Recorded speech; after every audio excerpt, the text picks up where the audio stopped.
আবহাওয়ার খবরে নজর রাখবো। আর ক্যালেন্ডারের দিকে তাকালে এখন মাস হচ্ছে মাঘ মাস, কিন্তু সেই মাঘ মাসের মাঝামাঝি হলেও এখন কিন্তু শীতের দাপট অনেকটাই কমে গেছে। শীতের দাপট কমতেই দাপট দেখাচ্ছে কুয়াশা। দক্ষিণবঙ্গের বিভিন্ন জেলায় সকাল থেকে কুয়াশার দাপট। পুরুলিয়া, বাঁকুড়া, ঝাড়গ্রামের পাশাপাশি আসানসোলেও কুয়াশার দাপট। একাধিক জেলায় রাত্রিবেলা বৃষ্টিও হয়েছে কয়েক পশলা। আমাদের সঙ্গে রয়েছেন আমাদের চারজন প্রতিনিধি। আমাদের সঙ্গে পুরুলিয়া থেকে রয়েছেন আমাদের প্রতিনিধি ইন্দ্র, বাঁকুড়া থেকে রয়েছেন, বাঁকুড়ার বিষ্ণুপুর থেকে রয়েছেন দেবব্রত, রাজু রয়েছেন ঝাড়গ্রাম থেকে এবং সঙ্গে দীপক রয়েছেন আসানসোল থেকে। আমি প্রথমে চলে যাব আমাদের পুরুলিয়াতে, সেখানে আমাদের প্রতিনিধি ইন্দ্র রয়েছেন আমাদের সঙ্গে। ইন্দ্র, অন্যান্য সমস্ত জেলাতে যে ছবিটা দেখা যাচ্ছে, ঠান্ডাটা তো আস্তে আস্তে কমছে, পুরুলিয়ার ছবিটা কি? কেননা পুরুলিয়া অন্যান্য জেলার থেকে একটু ঠান্ডাটা বেশিই থাকে। এখন সকালবেলার ছবিটা কিরকম সেখানে? দেখো সান্নিক, গতকাল রাত থেকে আমরা দেখছি যে একেবারে ঘন কুয়াশার চাদরে মোড়া জেলা এবং সকালে একই রকম পরিস্থিতি।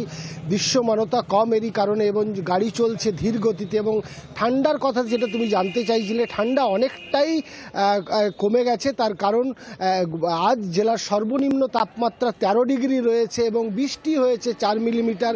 ফলে স্বাভাবিকভাবেই পুরুলিয়াতে যে ঠান্ডা থাকে বা একেবারেই মাঘ মাসের মাঝামাঝি যে ঠান্ডা দেখা যায় সেই ঠান্ডা নেই।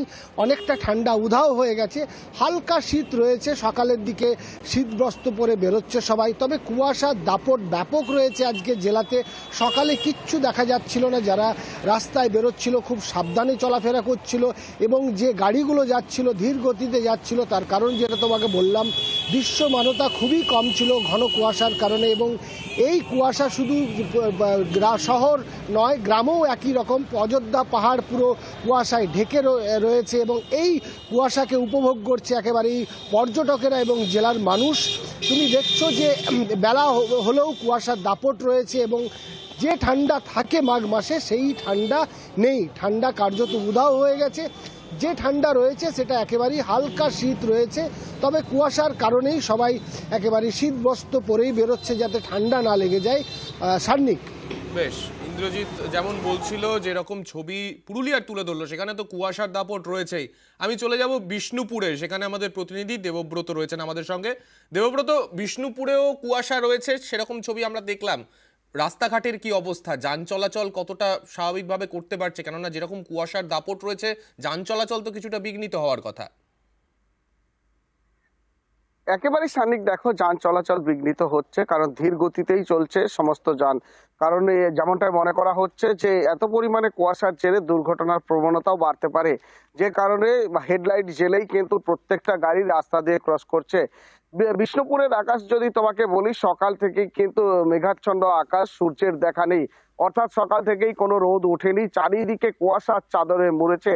মন্দির নগরী বিষ্ণুপুর শহর যেন কুয়াশা দখল করে নিয়েছে। সব মিলিয়ে যেমন যে চেনা যে হাড়হিম করার ঠান্ডা, সেই ঠান্ডা কোথাও যেন উধাও হয়ে গেছে। গত কয়েকদিন ধরেই টানা বৃষ্টিপাত, তারপর আজ সকাল থেকে কিন্তু ব্যাপক কুয়াশা, যার ফলে কিন্তু শহরবাসী একটু হলেও সমস্যায় পড়ছেন। কারণ রাস্তায় বেরোতে গেলেই কিন্তু ধীর গতিতেই করতে হচ্ছে চলাচল। কারণ ইতিমধ্যেই চারিদিক কুয়াশা। আমার পেছনটা তুমি দেখলে হয়তো এখনো বুঝতে পারবে, 8টা পেরিয়ে গেছে, এখনো পর্যন্ত কিন্তু ব্যাপক কুয়াশা। যতই যেন দিন বাড়ছে ততই কুয়াশাটা নিজের চেনা ছন্দটা যেন চিনিয়ে দিচ্ছে, কারণ কুয়াশার দাপট কিন্তু ততটাই বাড়ছে। সব মিলিয়ে কিন্তু মন্দির নগরী শহর রীতিমতো বলাই চলে যে কুয়াশা দখল করেছে। সান্নি, বেশ, দেবব্রত দেখাচ্ছিল কিরকম কুয়াশায় ঢেকে গেছে বিষ্ণুপুরের ছবিটা। আর পাশাপাশি আমি চলে যাব রাজুর কাছে একবার। রাজু ঝাড়গ্রাম থেকে রয়েছেন আমাদের সঙ্গে। রাজু, যে ছবি আমরা দেখছি বিভিন্ন জায়গায় কুয়াশার দাপট রয়েছে, ঝাড়গ্রামেও কি ছবিটা তাই, নাকি যেরকম দক্ষিণবঙ্গের কিছু জেলায় বৃষ্টিরও একটা কয়েক পশলা বৃষ্টি দেখা যাচ্ছে, ঝাড়গ্রামে সেরকম কিছু হয়েছে? দেখো সন্দীপ, প্রথমেই বলবো গতকাল রাত থেকে বৃষ্টি অনবরত হয়েছে এবং সেই বৃষ্টি এবং সকাল থেকে আবার ঘন কুয়াশা, দুই মিলিয়ে একদম অন্যরকমের ছবি রয়েছে জেলায়। এখানে মূলত বিভিন্ন জায়গায় দেখা যাচ্ছে রাস্তায় যে সমস্ত যানবাহন চলছে তাদেরকে গাড়ির লাইট জ্বালিয়ে রাস্তায় চলাচল করতে হচ্ছে। ঠিক তেমনই আবার বিভিন্ন যে মাধ্যমিক পরীক্ষা কেন্দ্রগুলো রয়েছে সেখানে যেমন ছাত্রছাত্রীরা সকাল থেকেই আসছে, এই ঘন কুয়াশার মধ্যে যে সমস্ত জঙ্গল রয়েছে তা অতিক্রম করে আসতে হচ্ছে। আর গতকালই আমরা যে খবর দেখিয়েছিলাম, বন দপ্তরের তরফ থেকে বিশেষ ব্যবস্থা নেওয়া হয়েছে জঙ্গল পথে বন দপ্তরের কর্মীরা থাকছেন, কারণ এই ঘন কুয়াশা এবং জঙ্গল তার মাঝে যে পথ, সেখানে হাতির একটা আনাগোনা থাকেই। সেক্ষেত্রে যে সমস্ত পরীক্ষা কেন্দ্র রয়েছে সেখানে ছাত্রছাত্রীরা যাতে ঠিকভাবে পৌঁছতে পারে, ঠিক তেমনই বন দপ্তরের তরফ থেকে একটা ব্যবস্থা নেওয়া হয়েছে এবং জেলা প্রশাসনের তরফ থেকে বিভিন্ন জায়গায় নজরদারি করা হচ্ছে। আবার আরেকটা ছবি, সেটা হচ্ছে সকাল থেকে যেভাবে ঘন কুয়াশায় ঢেকে রেখেছে জেলাকে, তাতে অনেকটাই সমস্যায় পড়তে হচ্ছে মানুষজনকে। শীত চলে গেলেও শীতের আমেজ কিছুটা রয়ে গেছে।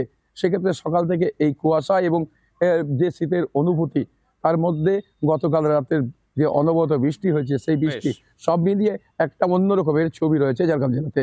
সন্দীপ, বেশ, যেমনটা রাজু দেখাচ্ছিল ঝাড়গ্রামের ছবি, এবার একটু আসানসোলের ছবির দিকে নজর রাখবো। আসানসোল থেকে দীপক আমাদের সঙ্গে রয়েছেন। দীপক, আসানসোল মানে আমরা জানি গরমও যেরকম পড়ে ঠান্ডাও সেই রকম পড়ে, কিন্তু আসানসোলের এখনকার ছবিটা ঠিক কিরকম? দেখো, গতকাল বৃষ্টি হয়েছিল, হালকা থেকে মাঝারি শিল্পাঞ্চল জুড়ে বৃষ্টি হয়েছিল এবং আজ সকাল থেকে ঘন কুয়াশায় মুখ ঢেকেছে গোটা শিল্পাঞ্চল, যার ফলে মূলত সমস্যায় পড়েছে যান চলাচলে। দূরপাল্লার বাস, দূরপাল্লার লরি যেগুলো যাতায়াত করে তারা কিন্তু দৃশ্যমান কম থাকায় গাড়ি চালাচ্ছে একেবারে ধীর গতিতে।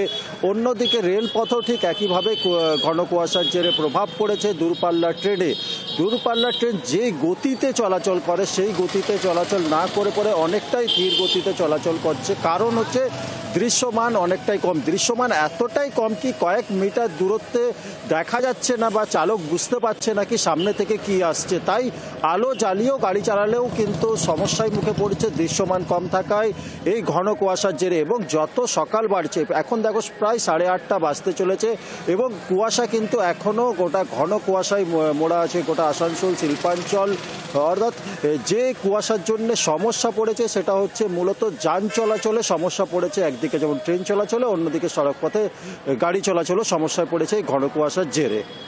বেশ, যেমন দীপক দেখাচ্ছিল, অন্যান্য সমস্ত জেলার মতো সকাল থেকে কুয়াশার দাপট রয়েছে আসানসোলেও। পুরুলিয়া, বিষ্ণুপুর, ঝাড়গ্রাম, আসানসোল, চারদিকে তাকালেই যেখানেই দেখবেন সব দিকে কিন্তু কুয়াশার দাপট একেবারে কমন। এবং তার পাশাপাশি কিছু কিছু কয়েক জায়গায় কয়েক পশলা বৃষ্টি হয়েছে রাতভর, যেমন ঝাড়গ্রামে রাতে কয়েক পশলা বৃষ্টিও হয়েছে।